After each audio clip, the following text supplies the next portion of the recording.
Okay, this is Don Wedding, and we are in the winter quarter of 2018, and today is February 7, 2018. This is Predict 498, and this is our quarterly show and tell where students basically are going to do TED Talks on various topics of anything. Usually it's of a statistical nature, but sometimes it's other things as well. And we have one student who's going to be talking about a very interesting topic. So again, just let me know who is talking so that I know and what team you're on, because you will get bonus points for doing the talk, and members of your team will also earn bonus points as well. So you work as a team. Please post all of your material to the information sharing discussion board, and also send it to me as well. I will post it over the 411 section so that those can get access to this as well. Do we have any questions before we get started? Nothing, huh? Let's see. Richard Meyer, you look like a guy with a question. I'm going to ask you. Do you have any questions? Well, I just had one question. When I do the little talk, can I steal the screen so I can actually show? Is that going to be okay? Oh yeah, I'm assuming everybody's going to take control. You're going to have to share your screen and all that fun stuff. Well, you don't have to, but yeah, you're going to basically click on that button that says Share Screen. Got it. Excellent. Just let me know, and I will steal it away. Okay. Well, we're going to start with John Hakkanen, and he is in Bangkok, which is where they had that musical One Night in Bangkok, and the chess guys were playing or whatever. It was a musical. Oh, the things you will see. Okay, John. John travels for a living, so he's giving us some great strategies, and I'm already going to be taking notes. This is going to be life-changing for me. John, you got 10 minutes. What team are you on, John? I'm on Young at Heart. Which one is that? Oh, Young at Heart. Young at Heart, yes. Okay, got it. Okay, John, you got... Oh, go ahead. Okay, so what I did was I wanted to finish up the MSPA program, and so I stopped work and I moved abroad. And so for the last year and a half, I've been traveling while I've been studying analytics. And I'm going to talk for a few minutes about how one can do this and make it happen. So hopefully this will be new and interesting information.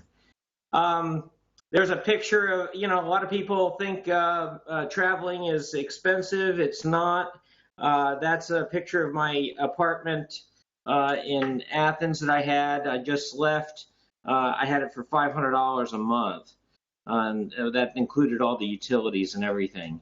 So I'm going to just cover a few things. I'm not going to talk to every item of every slide. But the slides will be posted. So, strategy number one, get a local haircut. And what I mean by that is if you're going to travel abroad, you need to fit in. And one of the best ways to fit in, because the locals know you're not local because you have a Western style haircut or an American style haircut. And haircuts are cheap. And, I got a Ukrainian haircut for $3. I looked like a Ukrainian. And, nobody will give you a second thought. If you bring clothing, which is basically dark slacks, a dark shirt, you maybe even buy a local shirt or a local cap. What you don't do is you don't advertise your U.S. sports team. This kind of travel, the goal is to fit in, not, you're no longer, don't think of yourself as a tourist. Think of yourself as just a local, and you get treated entirely differently. you won't be hassled very much. But before I continue with my strategies, let me just give you a couple of little details about how to get out of the U.S. I'm only going to talk to two of these points. The first one is vaccines. A lot of people don't give them any thought. I had every vaccine that was manufactured in the United States or distributed in the U.S. I have been very healthy for the last couple of years, and it's a really good thing to do. And like rabies, the rabies vaccine, people don't give it any thought, but you know, if you're out in remote areas where there are stray dogs, having the rabies vaccine is the difference between being extremely stressed out in the event that you get bitten. I know people that have gotten bitten in remote parts of Asia, and it's a very stressful event as they have to go to the hospital to get treatment. The last point I want to make on this slide is a library card with a remote login. A lot of libraries now, you can log in remotely with your library card, and if you have that, it means you can check out ebooks. And when you're in a place like Bulgaria or some place where very little English is spoken and you won't find any English newspapers or anything like that, having access to materials is really nice. There's a photograph that I took when I was in the French Alps, or just north of the French Alps, looking over Lake Geneva. That was a house sitting event, and so you don't always have to pay for your housing. You can do a lot of things very inexpensively. This strategy is a strategy of focusing on the weather, and this is a very counterintuitive kind of thing. But if you, in your thinking about where you want to live, focus on criteria that is completely external to you, the weather or costs or things like that, you will have a lot more fun, because you will end up going places that you would not otherwise go. And so, heuristic. For example, when I was in Krakow, Poland, I needed to get out of Krakow. The cheapest flight that I could find was a $15 flight down to Thessaloniki and Greece, and $15, and I was out of Krakow. And so, well, okay, so now I'm in Greece. Well, what's nearby? Well, Sofia, Bulgaria was nearby. And so for 10 euros, I was able to get from Thessaloniki up to Sofia, and I spent, I did 411 actually in Sofia, Bulgaria. A great way of ejecting your frame of reference and for something alternative. In terms of the main thing that people worry about more than anything is cost. You know, if you rent for 4 weeks or more, you're not in the typical hotel rates. They don't tax people that rent for 4 weeks or more with all the tourist taxes and everything, and so the prices fall by 50%. There are sites like Trusted House Sitters. I probably I've house sat about half of the time in the last 18 months. I also did a house sit for a friend who had a place in Malaga, Spain, and so we were there for a couple of months. There are plenty of for fee places, and the main thing is to have an assortment. Cost is pretty reasonable. Sending postcards, important strategy, because isolation is not fun. And so what you need to do is you need to connect back both local. And you can review that stuff later. Here's a picture of Dubrovnik at daybreak. Beautiful, beautiful city. I went there in the fall. Not a good place to go in the summer. It's absolutely jam-packed. That's where they filmed Game of Thrones. Strategy number 5, bring Pepto-Bismol. It is such an inexpensive strategy, and it will keep you away from all kinds of gastrointestinal distress if you have a marginal meal.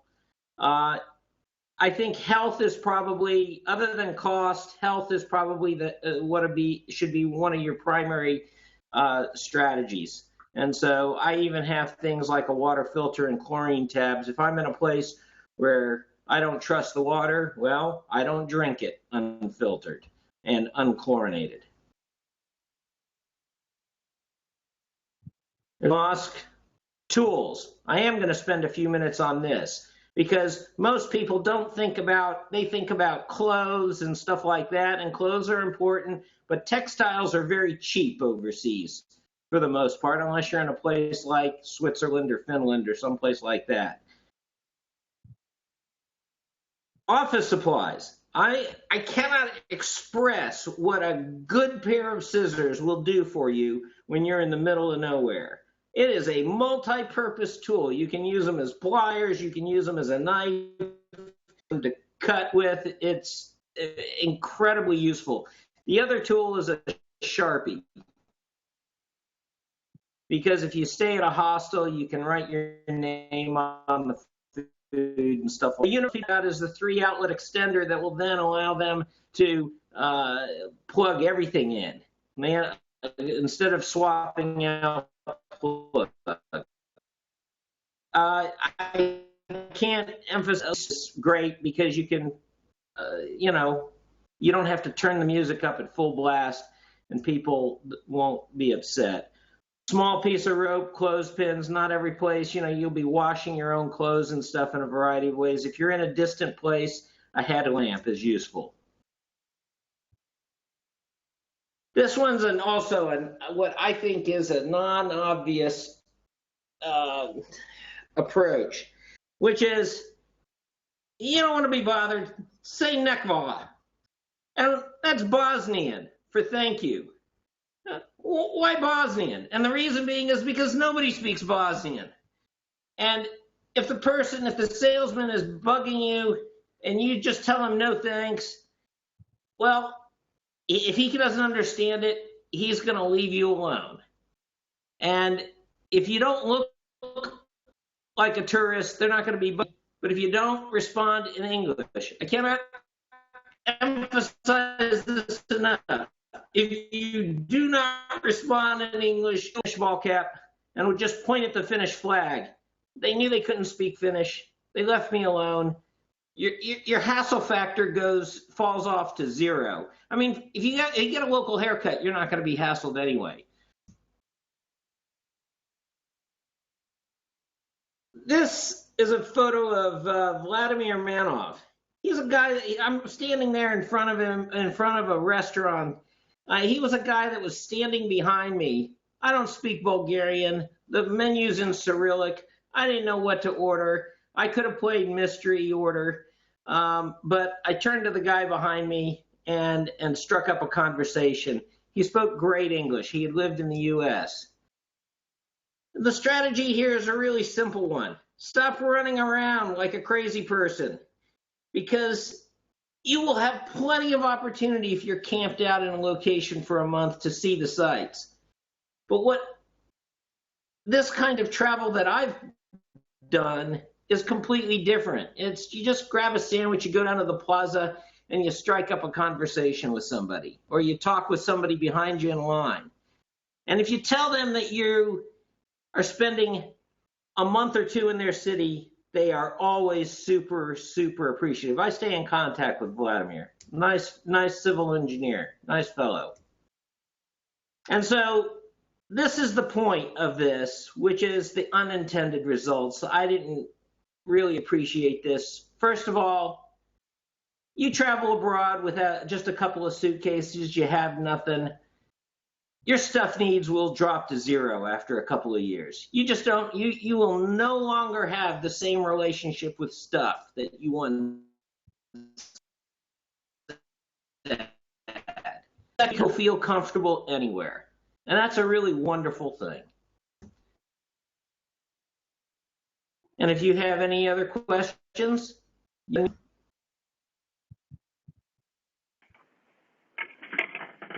We might have lost John just in the nick of time. That was John. Are you still on?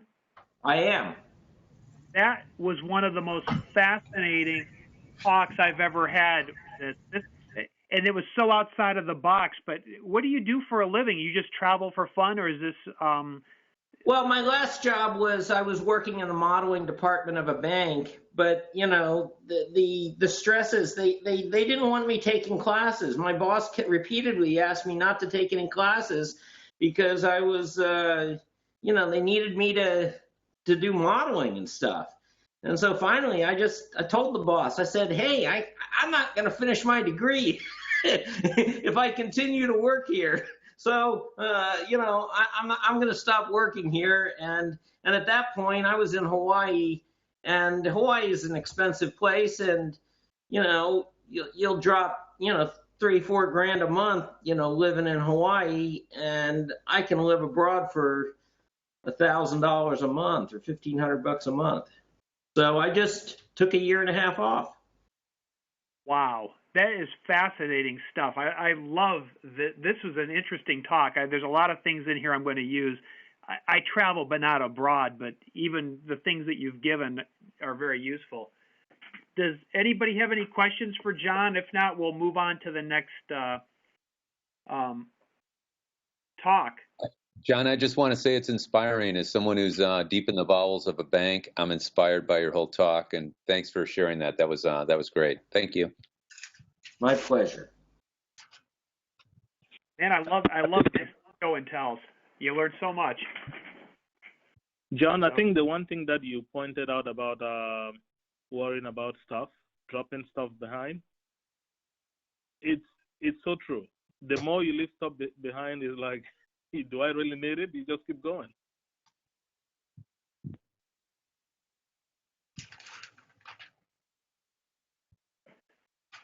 So, well, let me ask a question. Who would like to go second? Although John's going to be a tough act to follow. Let's see. Hey, Don, this is Joey. I'm willing to go. I don't think I could follow that up very well, but I'm willing to give it a shot. Okay, Joey, that's great. What's your talk going to be on, Joey? Power BI. Power BI, great. And tell me this, what team are you on, Joey? I'm on the Formula One racing team, team number 7. Oh, okay. Well, guess what? You get to start anytime you want. Beautiful. Let me share my screen here. Let me know when you all can see it. I can see it. Okay, great. I'll share out. This is a document that I received, which gives a good overview of Power BI. I'm not going to walk through this, but I'll make sure everybody gets it. Don, I'll send you a copy and I'll post it to the information share. There's some good links to videos, walkthroughs, all sorts of good stuff in here. But I wanted to kind of give some real world examples of stuff that I've done in Power BI and how we're planning to leverage some of the Power BI capabilities in our project. So let me minimize this and I'll show you first and foremost. We have, for our data set, we had 13 disparate data files. And so one of our team members took the time to put all those together. He found some identifiers in each of the data sets and was able to use R and combine all the data into one combined data set, which is fabulous. So now we have one big giant data set with all sorts of stuff in here that we can slice and dice and pivot and summarize and categorize and all sorts of great data. This data is all in Excel. So what one of our other team members did is she imported the data. So all you have to do that is you go up here to get data. She picked Excel, picked the file, and boom, now it lives as part of this model. And anybody on the team, this saves as a PBIX file, can come in here. The data is included with it, so they don't have to worry about uploading it or downloading it or anything. It's all part of the model file. From there, this is the relationship layer. This button over here is the relationship layer of Power BI. If you had multiple tables, this is where you could create relationships between multiple import files. Let's say you had multiple Excel files, like the 13 that we started with. We actually could have started by building the relationships right here if we wanted to, and the result would be pretty close to the same. So that's kind of cool. I have an example of that coming up a little bit later. This second button here on top is the data layer. And essentially, this gives you a preview of what you have in that table that you imported. So you can see here's the circuit ID, the year of the race number ID, the race name, the circuit name. So that's like the location. If we keep going along here, we've got driver information, and the constructor is like the team that the driver belongs to. You can see like Lotus, there's Ferrari and Mercedes and all these. We keep going to the right. We've got all the drivers' names. If it reloads there we go. So you got first name, last name, the code for the driver, where they're from, if they're, Italian or German or whatever. And then with this data set actually goes down to every single lap for every single race since 2010. So super, super detailed data set. It gives you every single lap time. It's in milliseconds if you wanted to sum it up. And then it gives you the points based on that. So in Formula One, we're learning quite a bit by going through this project. Each race, the driver gets points based on how they finish. And then typically each team has 2 drivers going in any race. And so the team gets points based on both drivers' position. And then the constructor, which is the group, the organization that created the engine and the chassis, gets points based on anybody that used their stuff. So there's multiple ways to get points, which is kind of cool. One thing that we're trying to do in our project is we're trying to predict what are the factors that go into how many points a team gets, and what are the decision variables that we can try to adjust in order to increase the probability of points and thus increase the amount of money that a team can get. So we're trying to use Power BI to do some initial EDA on this data and see if there are some factors that we can try to pull out of here, visually at least, and then move on to modeling it out more in detail. So I put together, our teammate put together some preliminary charts here, and I've taken the liberty of changing around just a little bit and adding some new ones down below. So for example, we can look in this data set here. If I click on this visualization here, it's a simple bar chart, right? But we have the results points by driver's surname, and it's sorted descending, right? So you've got, all you have to do is drag and drop. If you want to create a new visualization, you pick it from over here, and then you drag your data fields that you want to summarize into these fields here. So we took the surname, dropped it into the axis, we took the points, dropped that into the values, and boom, we have a chart. The beauty of Power BI is that all of these things on the page are all connected. So if I go up here to this driver's surname and I click on Hamilton, everything else filters. So you'll notice this was the average lap time chart over here. It highlights Hamilton, and everybody else kind of gets faded away. Down here is the number of pit stops by driver. Here he is, and it just draws your eye directly to it. Down here is the driver standing based on years. This is going back again, 2010 to 2017. Here he is, he's number 1. And you can see the chunk of each year that made up his total points throughout time. We did the same thing, but based on the constructor. So this is the team, essentially. You see Mercedes, Red Bull, Ferrari. Here's the results over time. So Mercedes has been good for a really long time. Red Bull the same way, Ferrari, McLaren. We sliced it by average qualifying position, lap times in milliseconds, and pit stops. These are just some preliminary slices that we're working on. And again, if I click on Ferrari over here, everything else is going to filter down and highlight that Ferrari section.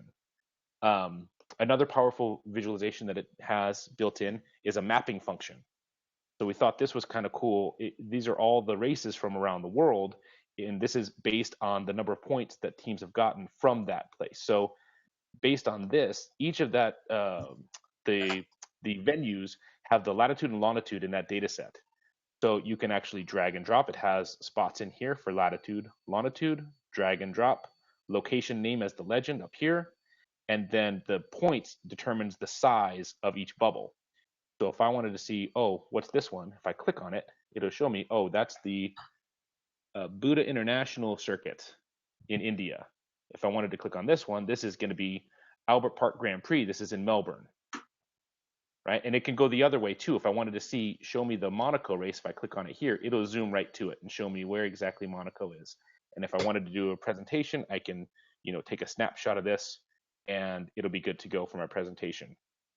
Another cool thing about Power BI is that I can export this and publish it to the web. If I click on this publish button here, and if you're an Office 365 user, you get all sorts of bonus features out of Power BI. For example, you get these groups that you can add things to. The default one is this My Workspace. If I select that, it's going to tell me I already have this there. I replace it, and it's publishing. Hopefully this is pretty quick. There we go. If I click on it, it'll take me to the web.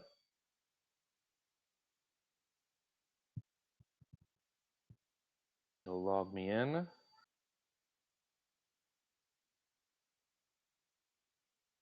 And here it is. And same functionality in here, right? If I click, it does the same filtering. The beauty is I can send this to anybody and they don't have to have Power BI. There's a great mobile app for Power BI. People can look at it on their phone. You can create neat dashboards out of this data. The possibilities are kind of endless with what you can do with it. Another example, so that's kind of a simple example with a single table. I wanted to give a real quick example of multiple tables and show you the power of that. So this is something I've been working on at work. We did a survey of our customer satisfaction with the services that my team provides. So we had a table of survey results. We had detailed survey results based on the status or based on the responses. And then I had to determine where the people work, what teams they work in. So I had a table of everybody's name and position and who they report to and all that good stuff. And then I had a table of everybody we sent the survey to. From that, I was able to model it together based on these relationships and come up with some pretty cool stuff. So first of all, I was able to produce response rate statistics. So basically that table that had my total surveys sent, here's my total responses. I can calculate a response rate. I can break it down by the teams that these people work in. I can see what level in the organization they work in. And then I was able to create some satisfaction scores. So at Microsoft, we use a metric called net satisfaction score for a lot of our surveys. It might be an industry thing. I'm not quite sure, to be honest. But basically, it takes all the very satisfied people, turns it into a percentage of respondents, and then dissatisfied people are the very dissatisfied and the dissatisfied. And then it nets those two numbers out. So it takes your VSAT minus your DSAT. That's your NSAT, net satisfaction score. And so you don't have to worry about, the details on the page here, but I just wanted to show same sort of filtering functionality goes with this. If I wanted to say, okay, show me everybody that responded for this BMO team and the responses that they gave, it filters everything else on my page. So you'll see this table reduced just to BMO. All of these, it highlights the responses that were related to the BMO. All of these gauges recalculate. It does conditional formatting if you wanted to set up conditional formatting. So, red being low, green being high, all that good stuff. I did a similar calculation for agreement. We had another question that was agreement. It's very similar with that. And then I added in here, we had a free-form text section where people could just type the text. And I have that in here as another tab. I shared this out with my team, and they're able to go in and slice and dice this data any way they want. And it's been great so far. We just rolled it out last week, but like I said, the possibilities are sort of endless. So hopefully this was a useful demo for you guys. If you have any questions, I'm happy to answer them. Joey, I have a question now. Yeah. This is a product that's similar in functionality to Tableau, correct? Correct. Okay, great. So I just wanted to make sure I understood where this was fitting in the food chain of the analytics world. Second thing is, how does somebody get a copy of this, and is there a free student version of it? There is a free version, absolutely. If we go here in the appendix of this that I'm going to send out, you can download it for free. Can create your visualizations. Here's a screenshot of the phone app. But if you go to powerbi.microsoft.com, sign up for free, download it, the desktop version, and you're off and running. Is it free for non-students also? Or Correct. is it just Yep. Free for anybody anyone. in the, I can get a copy on my desktop just even if I am not a student. Correct. Holy cow. And the fact that this thing does cell phone apps, I'm hoping that at the end of the quarter I'm getting a cell phone app from you guys. You got it. That's absolutely right. Oh my gosh. How hard is it to learn how to do a cell phone app with this tool? Well, I don't want to spoil it, but it's actually automatic. What it does is, You're supposed if you to tell me it's a nightmare and that you're working extremely difficult, Don. So we'll get back to you on that. No, but it does a lot of the. If you go, I think it's on the web version here. You can preview it in the mobile version, and then you can reformat your screens to make it more visually appealing on the page. Holy cow. So basically if the other 11 teams in the class, really want to make me happy when I'm computing their final grades, they should download this then. There you go. And hopefully we get some bonus points for sharing the information. I was just going to say, if somebody credits you in their final report and says, I could not have done this without Joey, your team and their team both get bonus points. Beautiful. I love it. They're being efficient and you're being a good corporate citizen. Awesome. So just Joey, remember. Go ahead, Don. I was just going to say, so if anybody takes this advice from Joey, please give him credit for his team. Hey, Joey, I wanted to ask, did you say that for Microsoft Office 360 or 365 users, that there are additional tools that tie into this, to the free version? Did I catch that correctly? That is correct. So you get with Office 365, you get these ideas of workspaces. So these are basically like groups that you can belong to or teams. Within there, and this is kind of getting into a separate demo, but each team gets a team space, and I can show you the one that I created that survey for. Here it is. So once you get a team space set up, you can share the Power BI. All the permissions are inherent with the team, and you can put that Power BI as a tab on your team, and then people don't have to worry about going out to the web and finding and remembering this big long URL. They don't need to worry about that because everything is right here, and all those tabs are still there, and they can just browse to their team, and then there it is. In addition, I believe you get some more powerful visualization tools. For example, if I go back to the desktop, you can see you can integrate R. I believe that's in the basic free version, but there's some additional. If you go here to custom visualizations, you get some additional visualizations that you can incorporate that are, I don't think, included necessarily out of the box. So you get some custom histograms, bullet charts, KPIs. This Power KPI is a really cool one. I haven't had a chance to incorporate that yet, but there's some really cool stuff in here that you can add if you're an Office 365 customer. The beautiful thing too is that this publish, it gets you that ability to publish to the web. I don't know if that's available in the free version.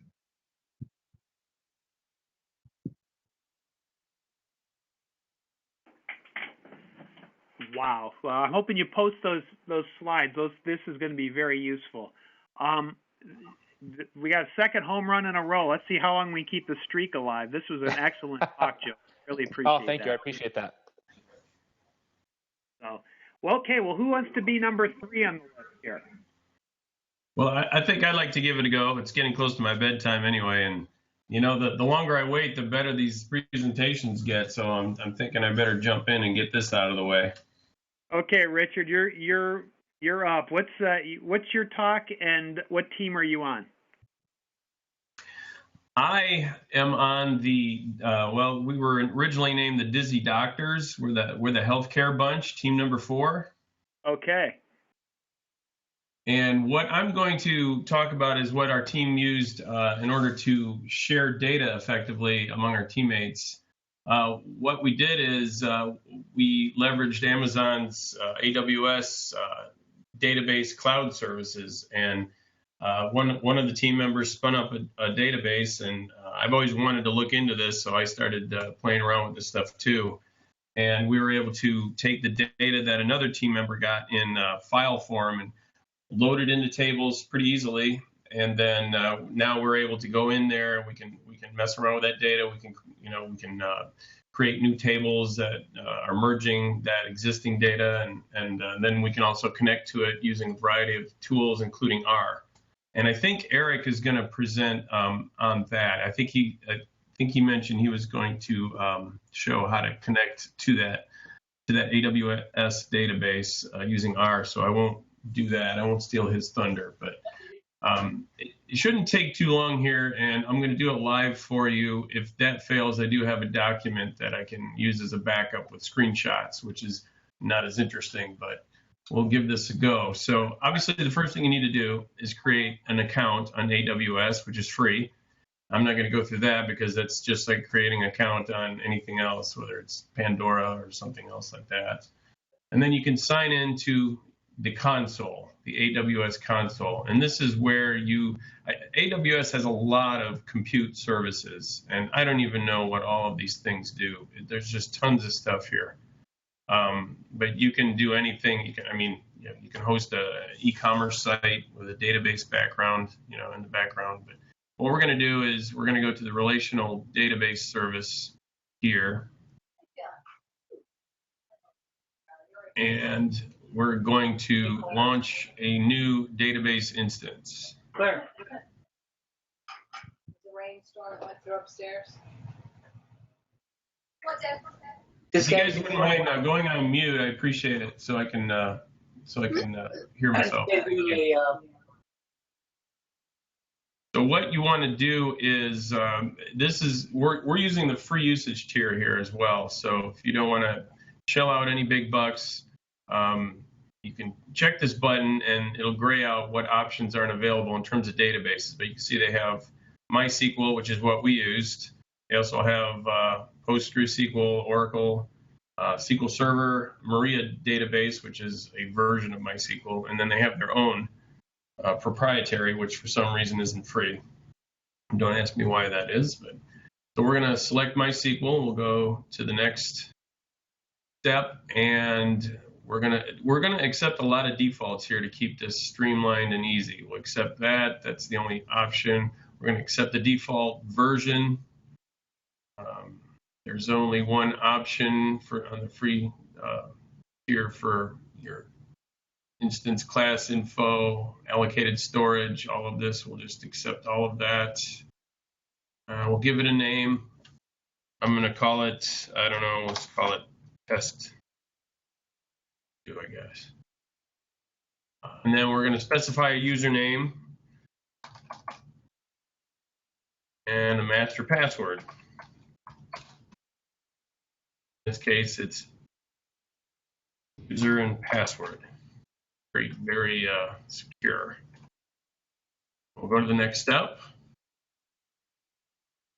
This is getting into security stuff, which I'll show you something about in order to open up your database to all users on your team, but we'll accept the defaults here. Publicly accessibility, yes. No preference on availability. We'll create a new VPC security group. This is all default. We'll give our database a name, and I'm just going to call it same thing. I hope it's test 2. Keep the database port the same. All of this other information. Default. We don't need any encryption.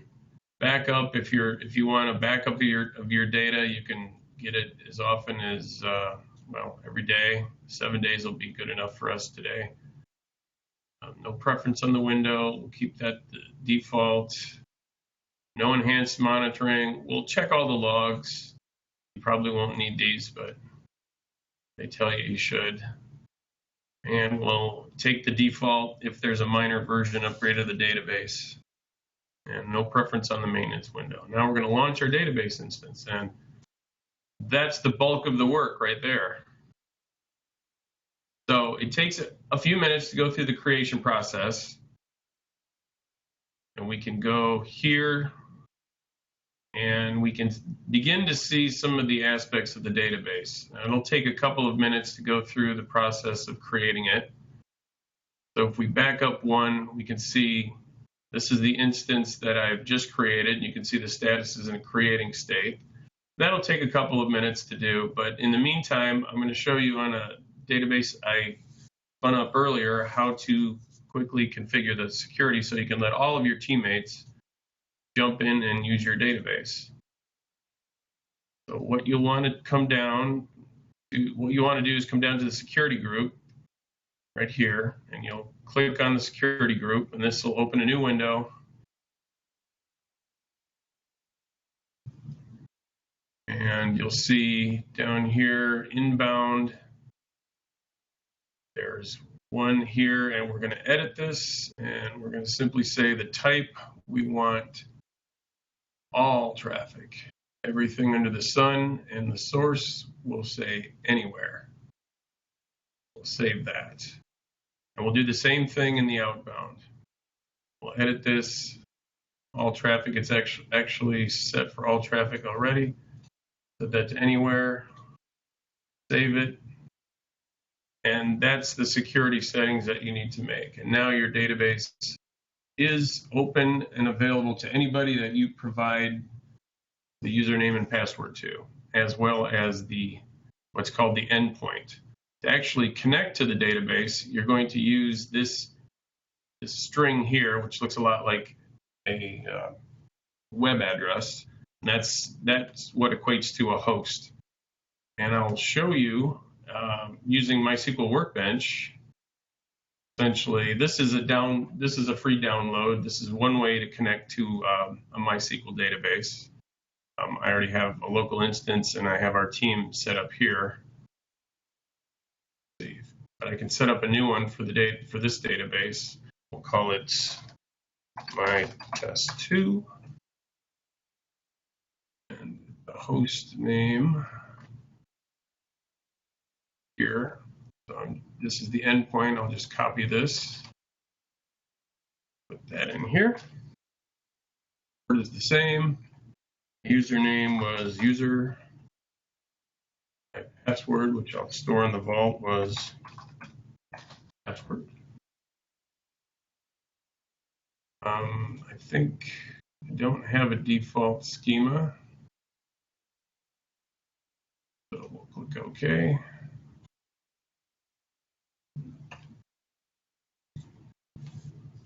And here's my database with nothing in it. So there you have it. I've just created and connected a database in which I can interact. Now, this isn't very interesting to look at, so why don't we look at our team database here quickly?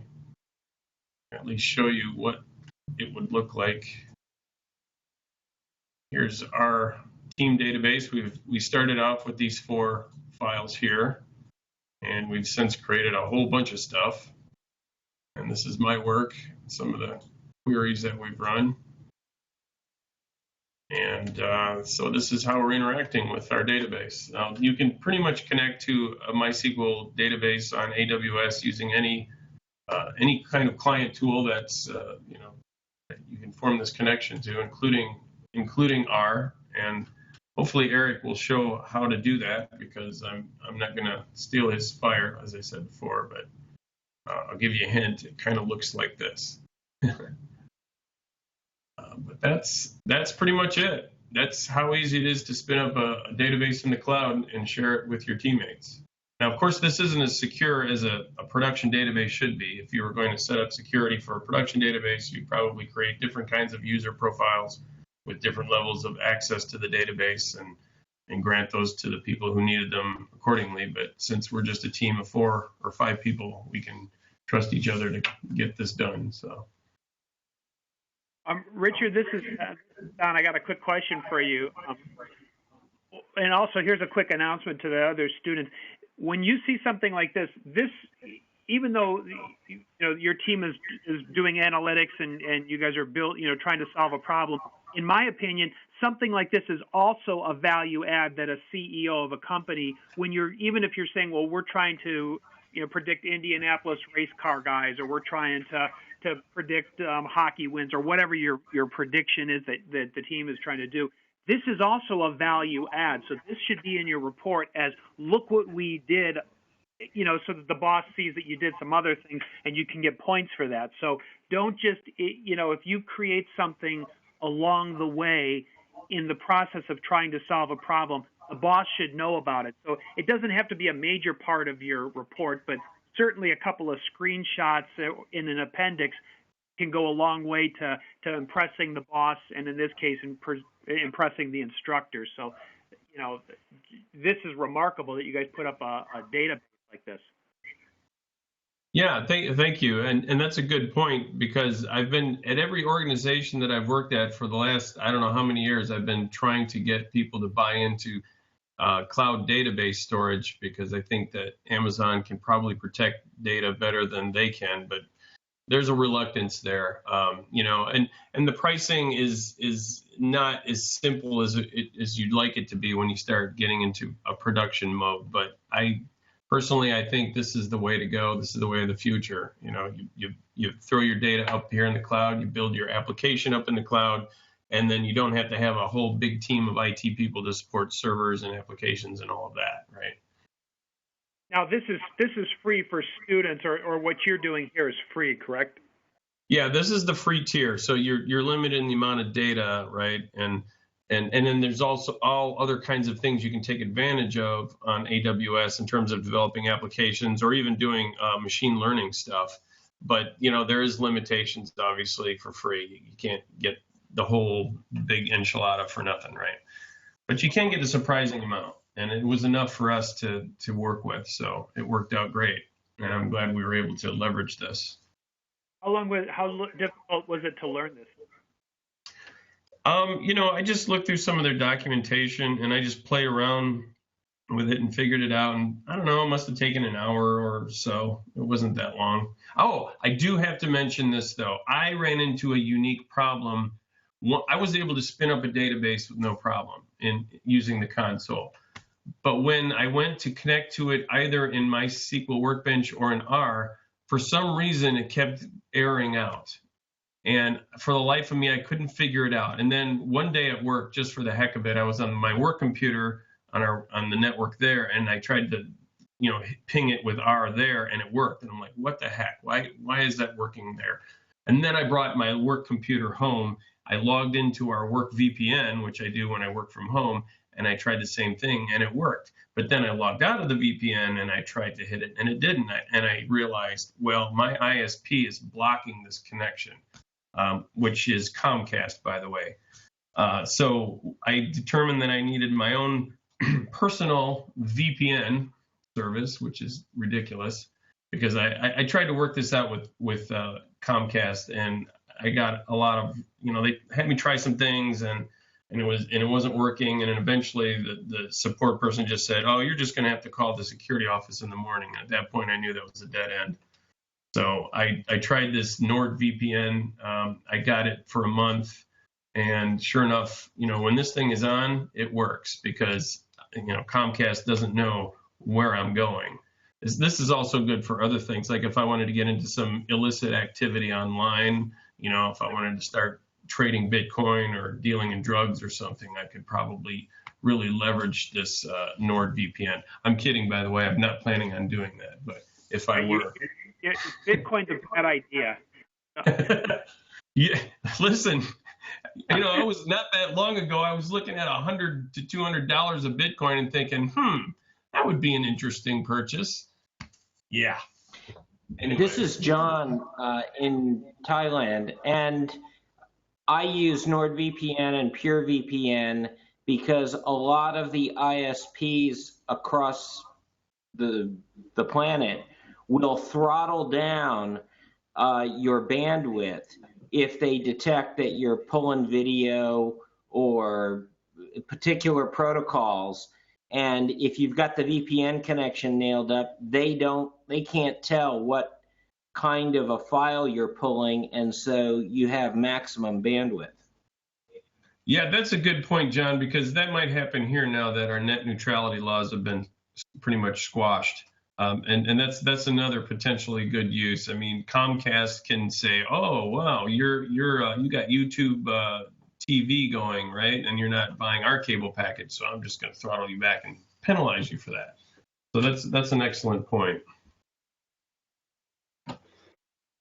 So anyway, if there aren't any more questions, I can bow out of here. Okay, that was a great talk.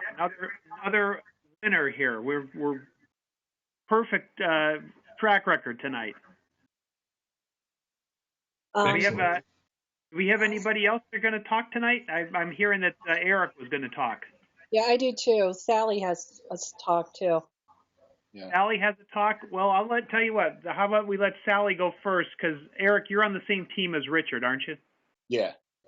Then let somebody else on a different team go, and then you can go next. Okay. Unless of course what you're doing really flows well with Richard's, and it makes no sense to wait, or can you wait? No, it's fine. I can wait.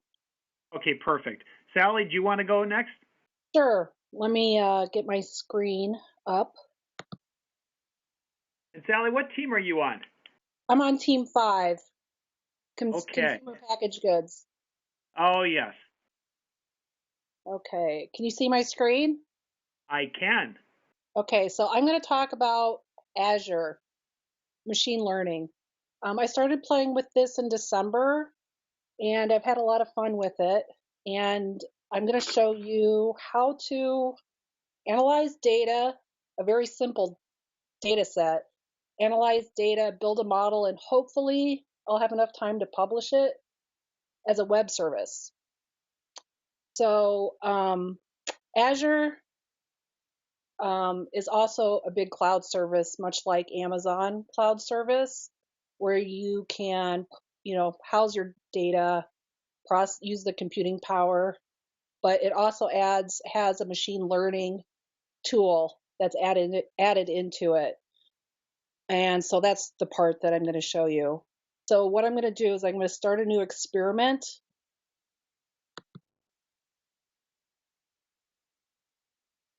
Oh, I got to log back in. Just a sec.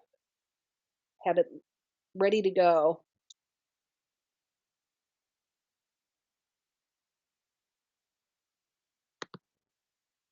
Okay.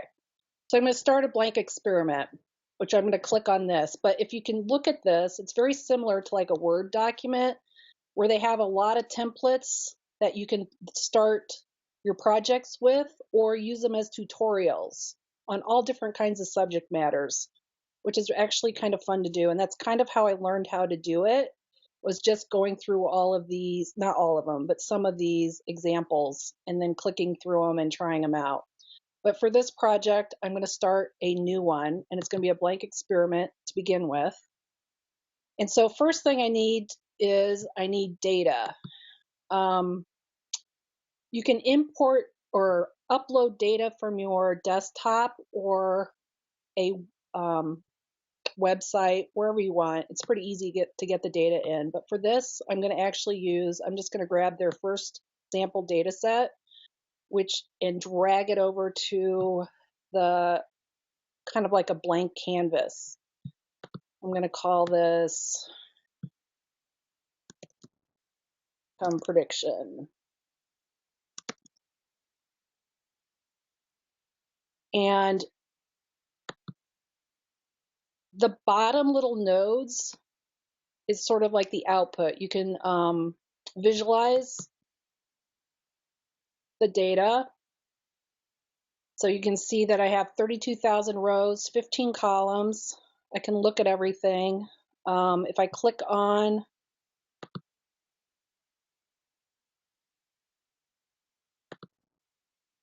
oh, sorry, I don't know why that did that. I just clicked the wrong thing, obviously. Just a second, let me start over.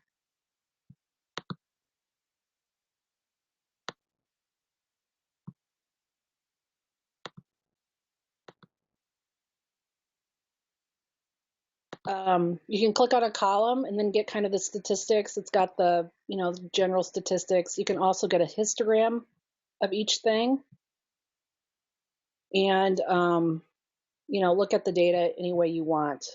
You can also do a quick little summary if you want more detailed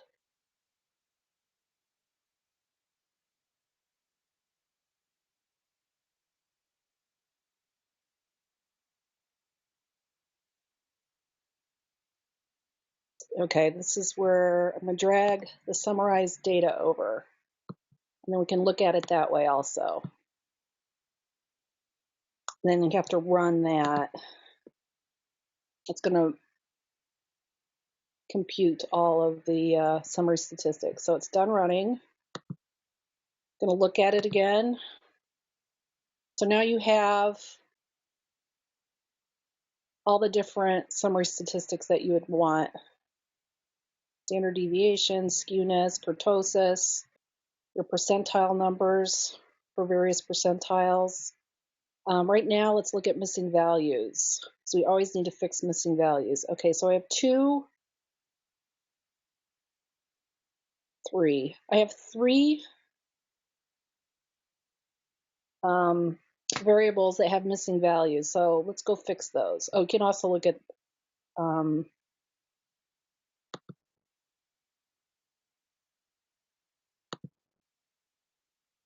going to kind of close this up so it's not quite as big. All these little things have all kinds of things you can play with and do. Okay, so I want to clean the missing data. I'm going to drag that over here. I'm going to connect to that. Now, I'm going to launch the column selector.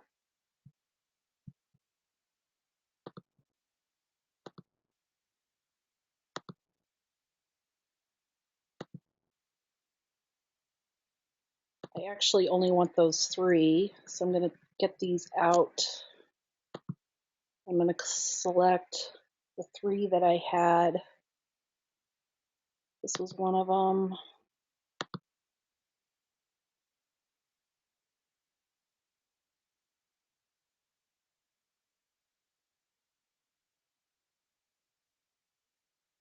My mind's blank, which 3 were missing.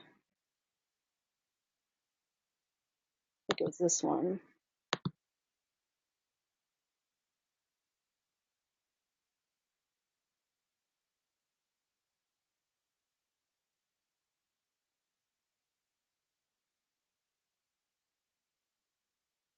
Okay, well, let's just fix those 2 right now.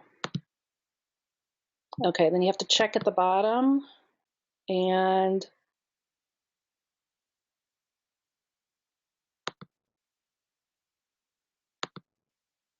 I'm going to replace it with the mode. They're categorical. Okay, and then I'm going to run it.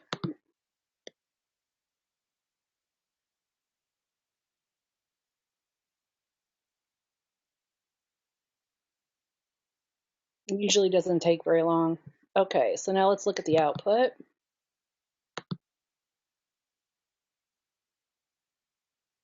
Oh, I probably need to do the summary.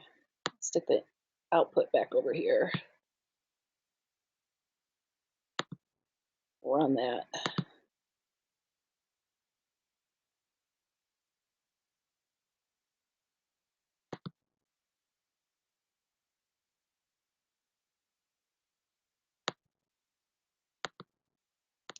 Visualize it. And then the missing values for native country, 0. I picked the wrong one. Working class, occupation. Okay, sorry.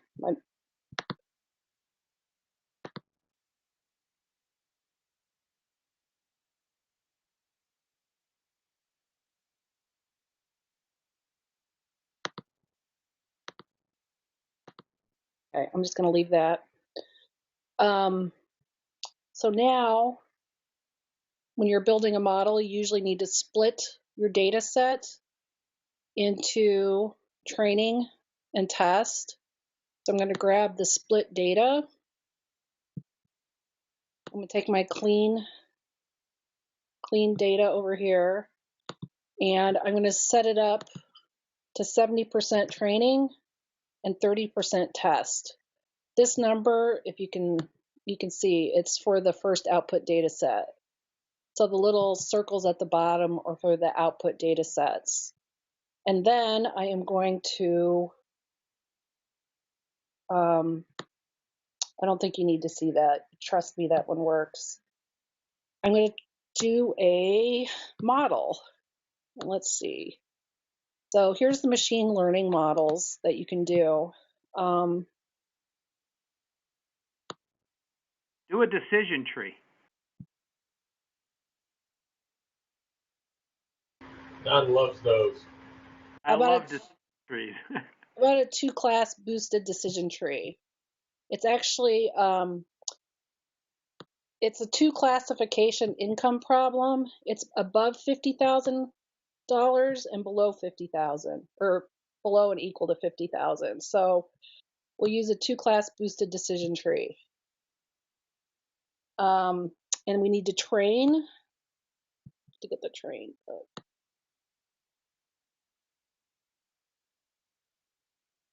Where's the train? Here we go. Train model.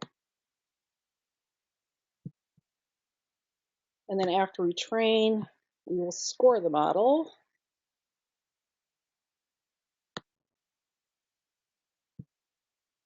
Actually going to make this a little bit smaller. One of the things about this, which is a little bit annoying, is trying to get the screen the way you want it, so it looks the way you want it, big enough, small enough, all of that. Okay, so the left side on the split data is the training data. That goes into the train model.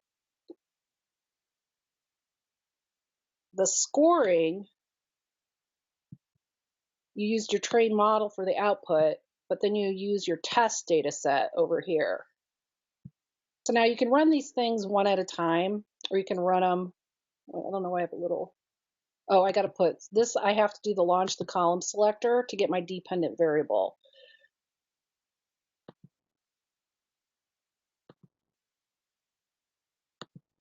Have a, oh, there we go.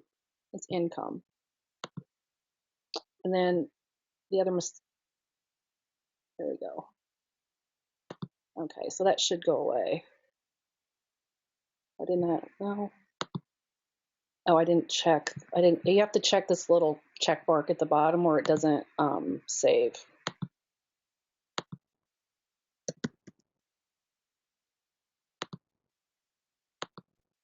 There we go. Now that little error is gone.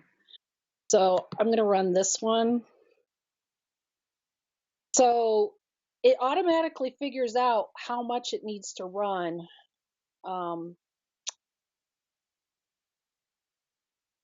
To run whatever it is you've highlighted. If I'd already run some of it, it wouldn't be blue.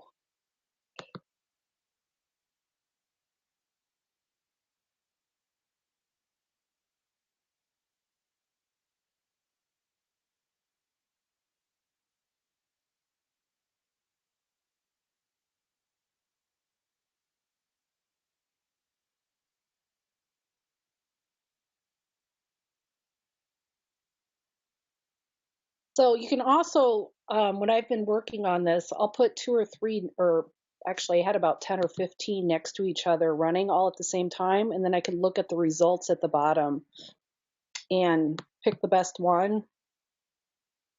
Okay, so now if we want to look at the trained model,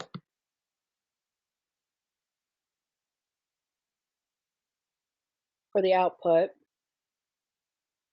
kind of hard to see. Let's see, put that up.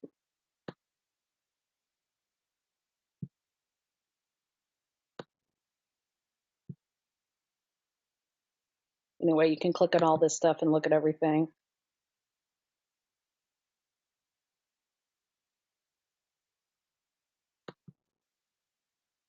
All that. Okay, since I'm running out of time, I'm going to keep going. That's the output though. And then you can see from the scored model, which I have to run, that shouldn't take too long. So that's on the test set. You'll get the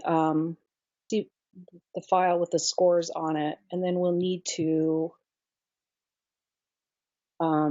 evaluate the model after that. Okay, so I'll show you the scores.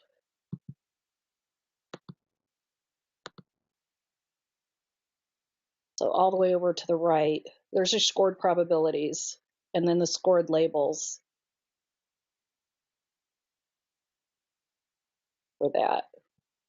So,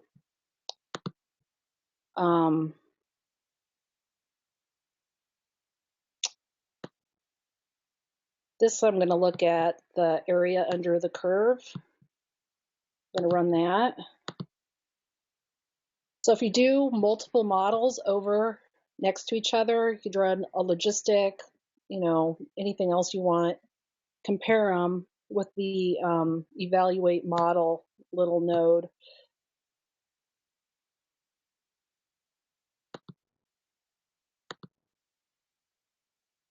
And then you have your area under the curve. It's at 0.92, broken up into 10 bins on all of that. Okay, so then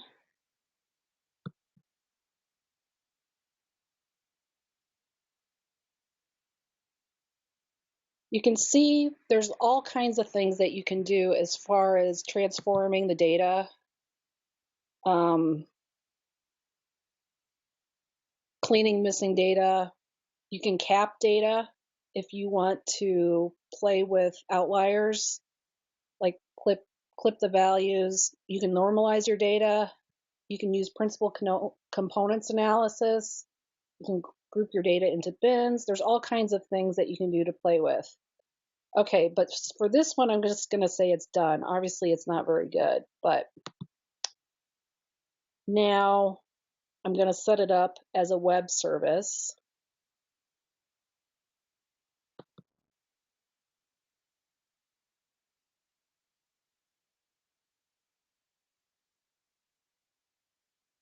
Okay, so now as an experiment, I'm going to show you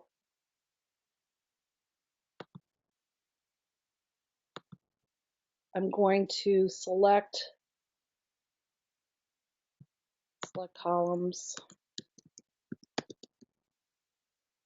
Go. I'm going to drop income so that I can use it to predict.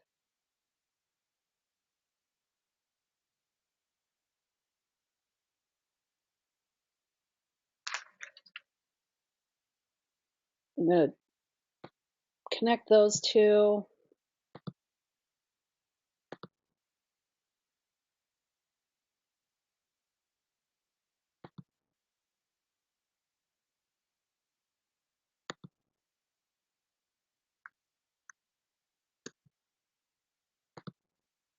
Okay, so I can show you what it does. Then I got to move this over.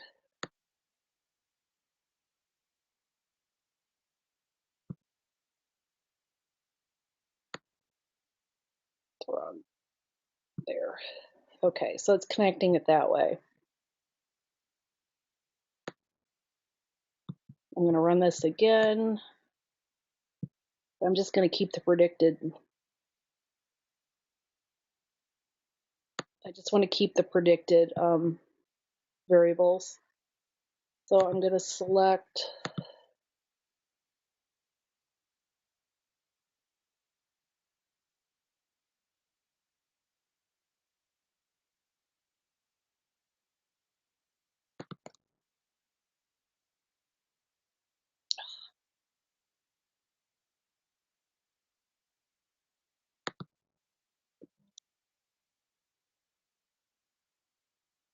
this one and this one. Okay.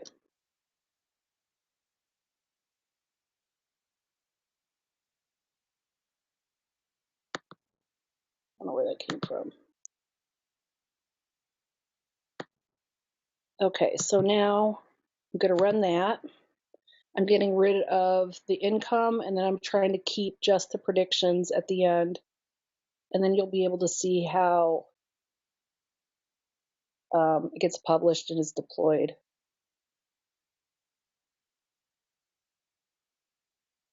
So this is pretty easy to do, just as a drag and drop environment. There's a couple downsides that I've seen. I don't think it's the best for EDA. It's a little easier to do EDA and R, I think.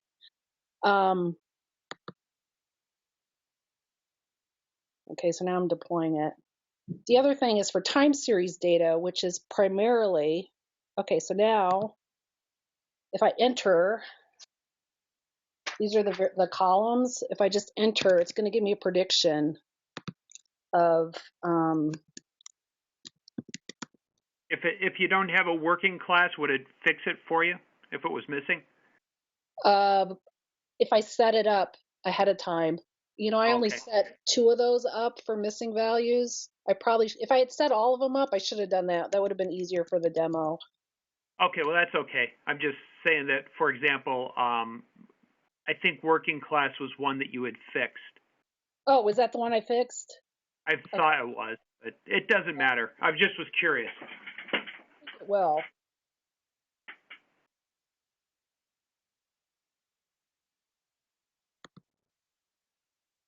I'm just going to put divorced because they have, I'm not divorced, but they have a really long description for married. Do they want to know married and who you're living with?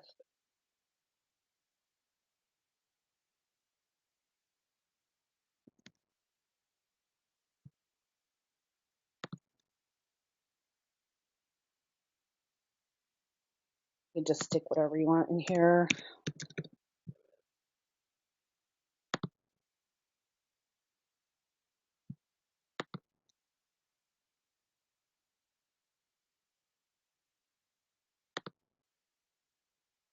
Okay, so now it's running.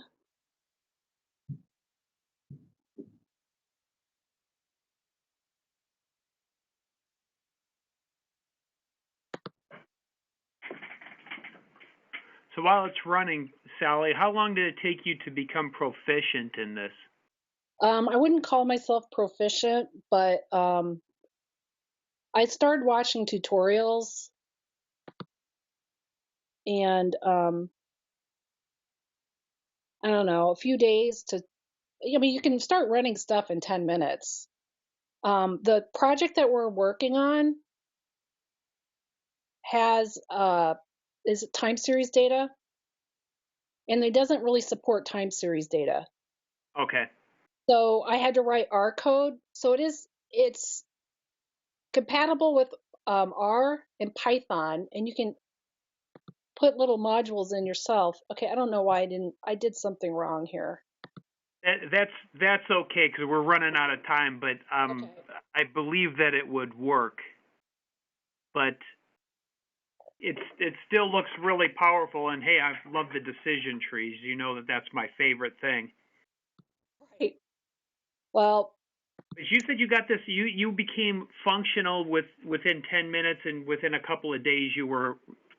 I don't want you didn't want to use the word proficient, but highly familiar with it by within a couple of days. So it's not. This isn't rocket science to learn this. This is something that's attainable to other students. Then.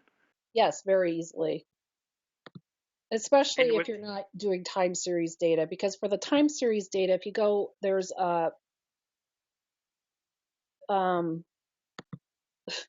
that's all they have on there.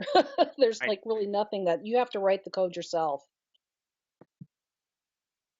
I played with it though. I could make a word cloud.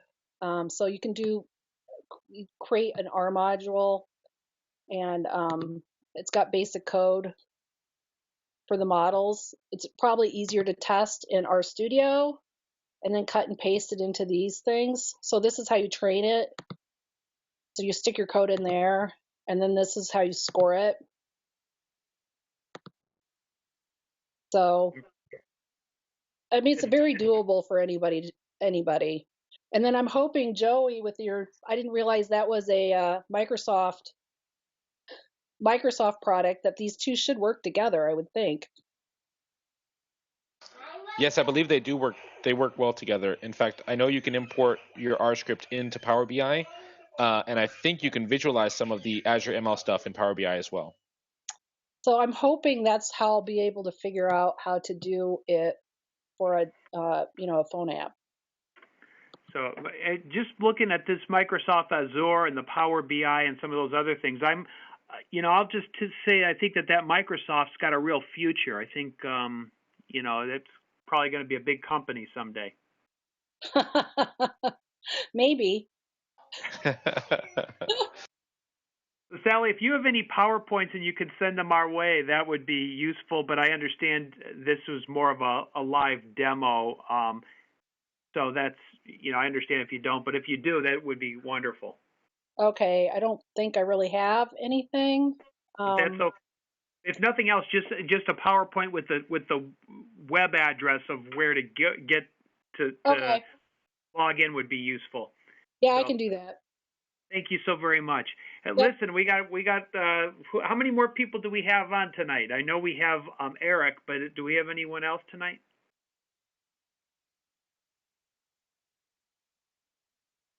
Eric, I think you're our last contestant. Okay, great. Eric, you are also on, if I recall correctly, you are also on Team 4, aren't you? Yes.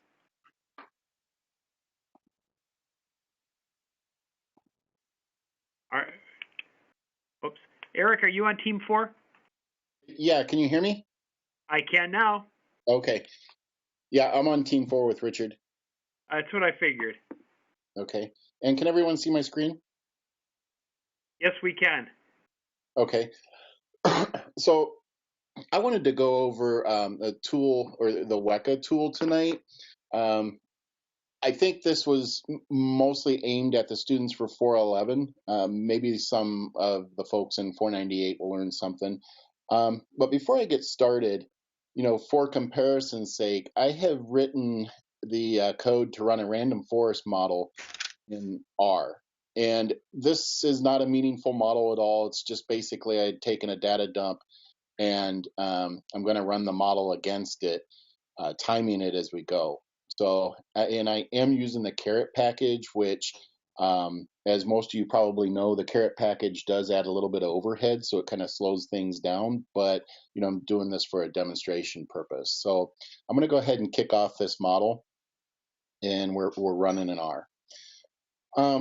In terms of the WEKA package or WEKA tool, I don't really plan on going through and explaining what each item is, but I just wanted to show you a couple quick examples of why you might want to use this tool or consider this tool if you haven't already.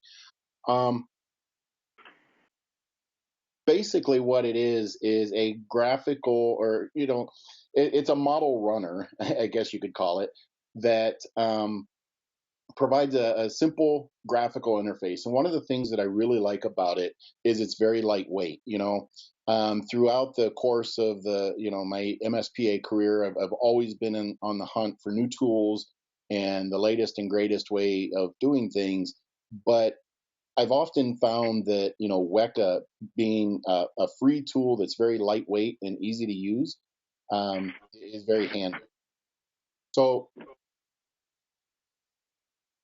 to run a quick model, I'm just simply going to select my data source, and I have downloaded the data that I'm using in R for the random forest model into a CSV file. So it's the exact same data set. It gives you some options to select the variables, get rid of variables that you don't want. You can filter. What they call in WEKA is filter, allows you to do things like transform variables, as well as combine variables for interactions, a number of different things. So these two fields here are just simply IDs. I don't need them in my data, so I'm going to get rid of them.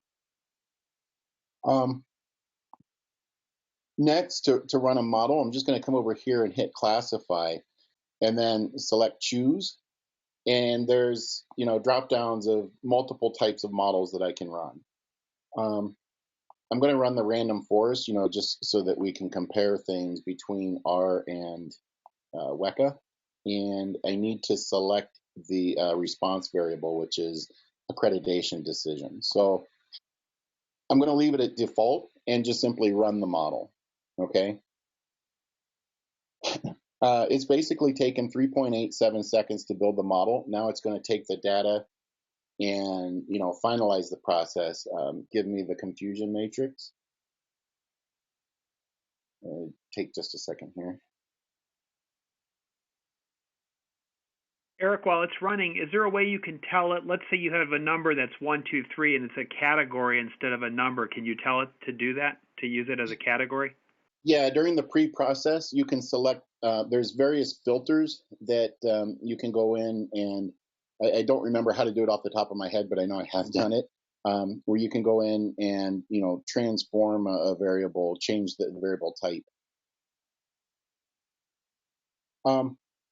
As you can see here, the model is done. It spits out, the most popular and relevant metrics for, true positive rate, false positive rate, precision, so on. We've got the confusion matrix. For this particular data set, we've got a very high prevalence of accreditation with full standards compliance. So basically, if I were to build a model that guessed A 100% of the time, I'd be right about 95% of the time. So not too impressive there as far as the actual modeling capabilities, but if we wanted to compare the results to R, well, okay, we see that R is still happily chugging along, so we really can't compare the results to R. But let's say we decided we wanted to run a decision tree, a J48 decision tree, which is the WEKA implementation of the C4.5.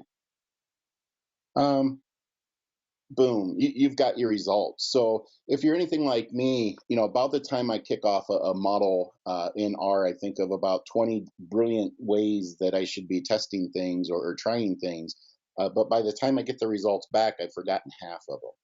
So, one of the things that I definitely like about the WEKA tool is its speed, and it's easy enough to change things and test things out that you can get very quick results. To understand, kind of a fail fast methodology is what I often use it for. Test out an idea, see if I like it or don't like it, and if I do, then I'll code it in R and go from there. Another handy feature, let me see. So our model is back.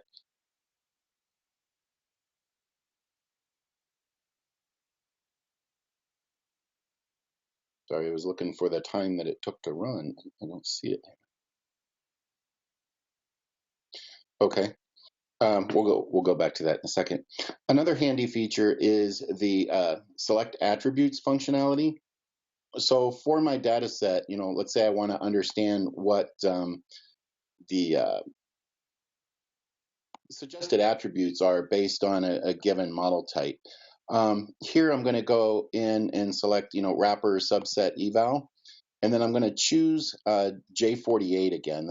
I've had a lot of luck with that particular decision tree for finding the recommended variables. And again, it's going to take a minute to run, but very simple, very fast. It's going to spit out the what it considers to be the important variables.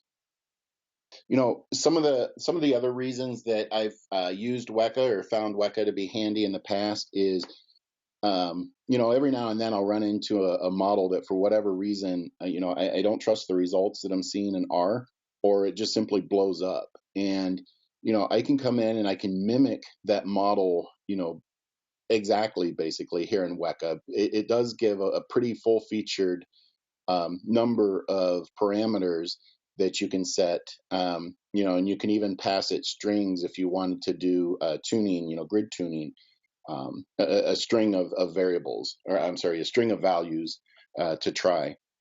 So here we've got the variables that it considers to be important: hospital type, number of program sites, number of DSC certifications.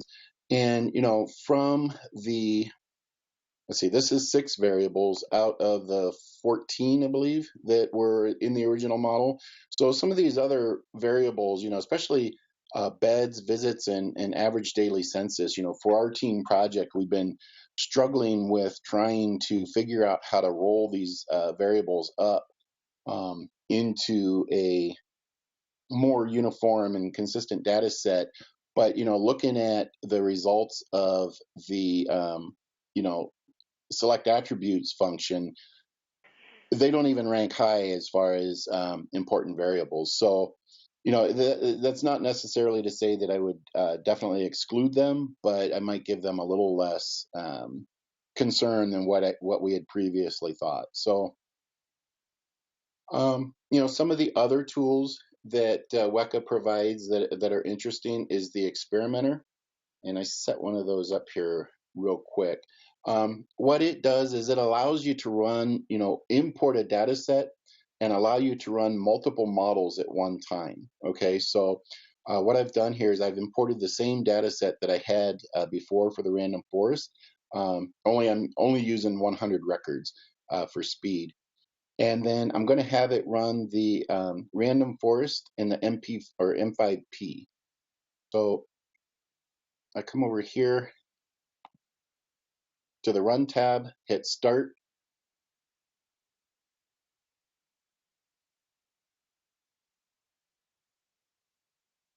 and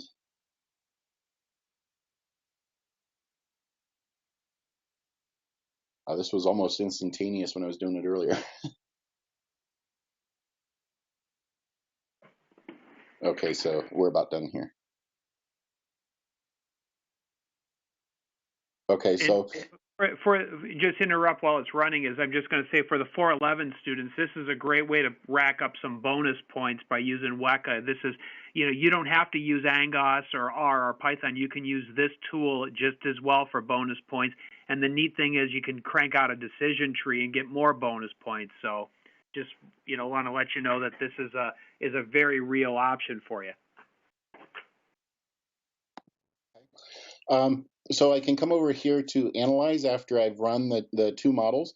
And I've got different tests that I can select as far as how I want to compare the models. But basically, it gives me a list of, between the two models, with one being the random forest and two being the M5P model, the number of times that model won based on the comparison criteria that we had defined. So it looks like for this model, 29.11 for the random forest beat out the M5P decision tree by a margin.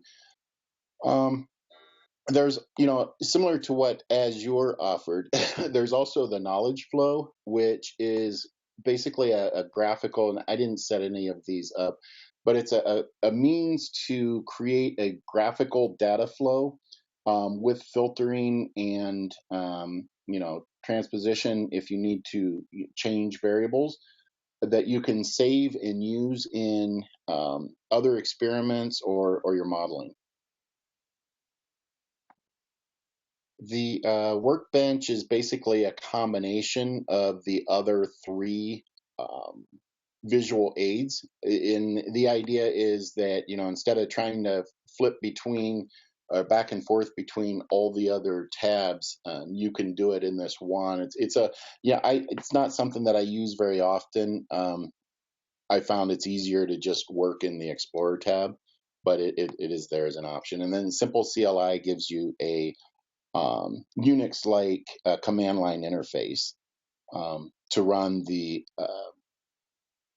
to run WEKA style commands in that interface. And the other thing about WEKA is the libraries for WEKA are available in R, so you can run most of these models that you see in WEKA. You can run them directly in R as well. You just need to import the library and run that model. Let's see. Just real quick, I'll talk about, Richard had mentioned connecting R to MySQL. And I've got an example here. If you recall, when Richard was going through it, he mentioned or pointed out this long host string. Basically, to connect R to MySQL, it's very simple. You're just importing the library R MySQL. We've got the password here so that it's hidden. People can't steal our password and get into our database. But you're essentially just creating a connection object with the information for user, password, host, and database name that you configured when you set up the Amazon RWS instance. And then once you're connected, sorry, let me connect here real quick.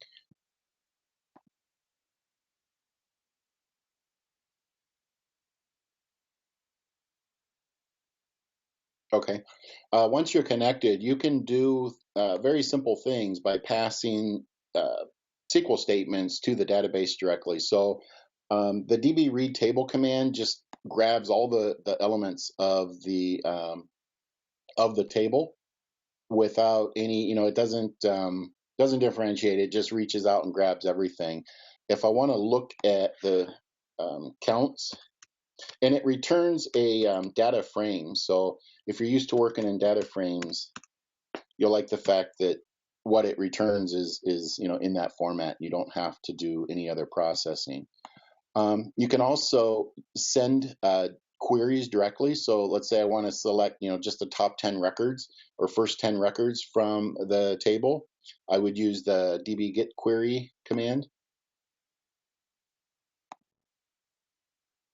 And here I just define the SQL statement and then pass that to the db get query object.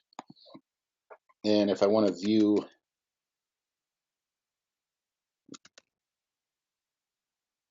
oops.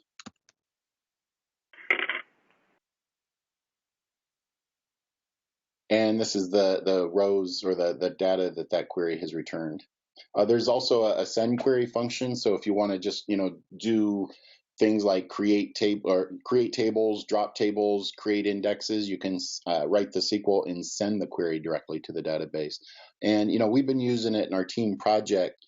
One of the things I've been doing is as I go through and create all of these various tables that we're using to roll things up and slice and dice, I realized that I had a mishmash of SQL query statements hiding all over the place. And basically what we've done is we've consolidated all of that into an R script. So if I need to rebuild those tables or make a change and rerun things, I can just simply kick off the R script, and it knows how to put all that back together. Any questions on anything that I covered? How long did it take you to learn how to obviously the WEKA, I've used it in the past many years ago, and it looks nothing like it does now. How quickly would a student be able to pick up on WEKA if they wanted to download it for bonus points? What's the learning curve on it? I would say the learning curve is very low. I started using it when I entered the program about 2 or 3 years ago, and at the time when I didn't know much about modeling, WEKA didn't make a whole lot of sense to me. But as I learned more about what kind of models were what and what they were for, it's a very simple tool. If you just want to go in and use the defaults. If you want to get a little fancier and set up specific parameters for the models, the information is out there. It's available, but it's a little more challenging. I would say similar to Azure, you can download it and in 10 or 15 minutes, you could be producing models. But to actually get the full benefits of the tool, probably a few days. This is John. When I started using WEKA a few years ago, I ran into a lot of sort of memory-related issues with the application. I assume those have been resolved in the current version? It's come a long way in the last couple of years. I don't use this tool for like my final deliverables, but I do use it for, like I said, testing ideas or verifying the results in R. If I run a model in R, sometimes I'll verify it in WEKA to see if I'm getting the same or similar results. But I'd say within the last 2 or 3 years, the quality of the product has gotten much better, and I've not had any issues with it for quite a while.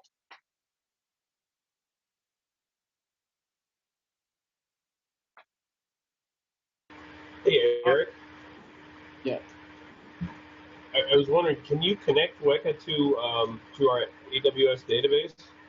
No, it allows you to. Well, actually, you know what?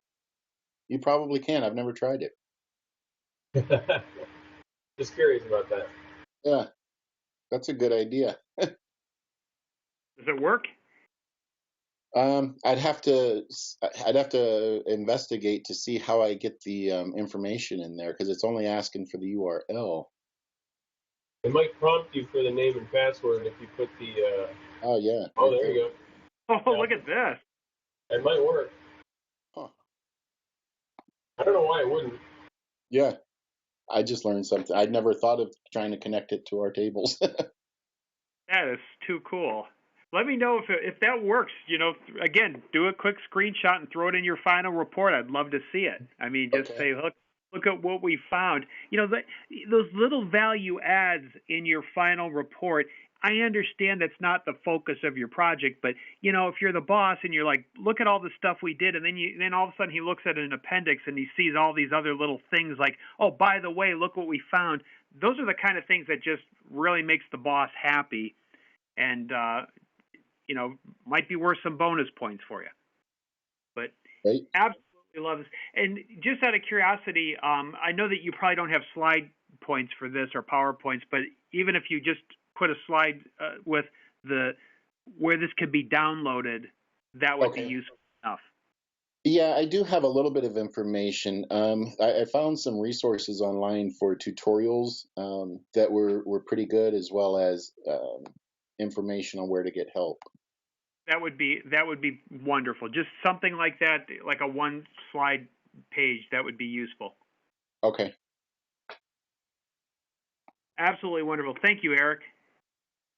Thank you. Does anybody else have anything they want to present tonight? If not, we'll call it an evening. Okay, going, and gone. I'm going to